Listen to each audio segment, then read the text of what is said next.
Asim bin Sabit. Ia merupakan sahabat Ansor, termasuk dalam salah satu generasi pertama Muslim.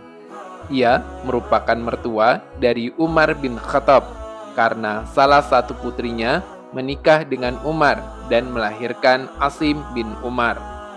Dalam perang Uhud yang terjadi pada bulan Syawal tahun 3 Hijriah, kaum muslimin mengalami kekalahan. Namun, kaum kafir Quraisy juga mengalami kerugian yang tidak sedikit. Salah satunya adalah Sulafah binti Sa'ad. Ia kehilangan suami dan ketiga anaknya. Suaminya, Talhah bin Abi Talhah, seorang pemuka Quraisy, tewas setelah duel 1 lawan 1 di awal peperangan melawan Zubair bin Awam.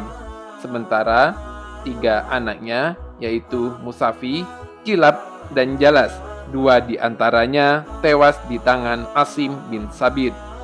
Sulafah binti Sa'ad menyimpan bara dendam yang membara terhadap kaum muslimin. Salah satunya ialah Asim bin Sabit.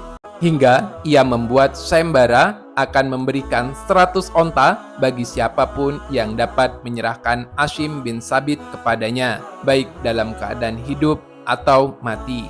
Bahkan ia bersumpah akan minum dari batok kepala Asim bin Sabit. Berita tentang sayembara ini pun cepat menyebar, sehingga banyak orang berharap mendapat harta dan kemuliaan dari orang-orang Quraisy. Pada bulan Syafar, 4 bulan setelah perang Uhud, datanglah beberapa orang dari Adal dan Qorah menghadap Nabi Muhammad SAW. Mereka meminta agar Rasulullah SAW mengirimkan beberapa orang kepada kaumnya untuk mengajarkan Islam kepada mereka. Nabi mengutus 6 orang yang dipimpin oleh Marsad bin Abu Marsad al-Ghalani. Namun, Ibnu Ishaq dalam riwayat Al-Bukhari menyebutkan bahwa Nabi mengutus 10 orang yang dipimpin oleh Asim bin Sabit. Mereka pun berangkat bersama utusan dari Adal dan Qorah. Ketika mereka sampai di Ar-Roji, sebuah sumber mata air milik Bani Hudzail, utusan yang memang dari awal hendak memperdaya mereka berkhianat. Secara tiba-tiba, pasukan pemanah yang berjumlah kurang lebih 100 orang yang berasal dari Bani Lihyan menyusul, menghampiri dan mengepung 10 orang sahabat. Para sahabat berusaha untuk menyelamatkan diri dengan cara mendaki tempat yang tinggi.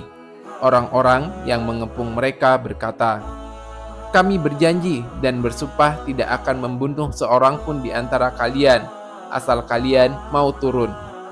Asim dan beberapa sahabat menolak tawaran tersebut karena menganggap tawaran tersebut hanya jebakan setelah mereka berkhianat sebelumnya. Maka Asim dan para sahabat melakukan perlawanan yang tak seimbang, 10 orang melawan ratusan orang, hingga akhirnya Asim bin Sabit bersama 6 sahabat lainnya menemui syahidnya. Sementara itu, 3 orang sahabat akhirnya menerima perjanjian damai. Namun ternyata benar dugaan Asim. Mereka pun akhirnya dikhianati. Pasukan kafir yang berkhianat itu pun datang untuk mengambil kepala Asim bin Sabit untuk diberikan kepada Sulafah bin Sa'ad agar mendapatkan imbalan dan kedudukan sebagaimana yang telah dijanjikan. Namun Allah Subhanahu wa Ta'ala mengirim sekumpulan lebah untuk melindungi jasad Asim dari sentuhan orang-orang kafir. Setiap kali orang-orang kafir hendak mendekati ke jasad Asim, maka lebah-lebah itu menyerang mereka. Kejadian itu terus berulang hingga akhirnya orang-orang kafir menunggu hingga malam hari. Ketika malam tiba, Allah mengirimkan hujan dan petir yang sangat deras hingga orang-orang kafir pun mengurungkan niatnya. Ketika pagi menjelang dan orang-orang kafir hendak melanjutkan niatnya, maka mereka tidak mendapati jenazah Asim sama sekali. Jenazahnya hilang. Allah Subhanahu wa Ta'ala mengabulkan doa Asim. Suatu ketika ia pernah bersumpah bahwa dia tidak ingin bersentuhan dengan orang-orang kafir. dan tidak akan membiarkan dirinya disentuh orang-orang kafir. Dan benar saja, orang-orang kafir itu pun sama sekali tidak bisa menyentuhnya, bahkan saat ia telah menjadi jenazah.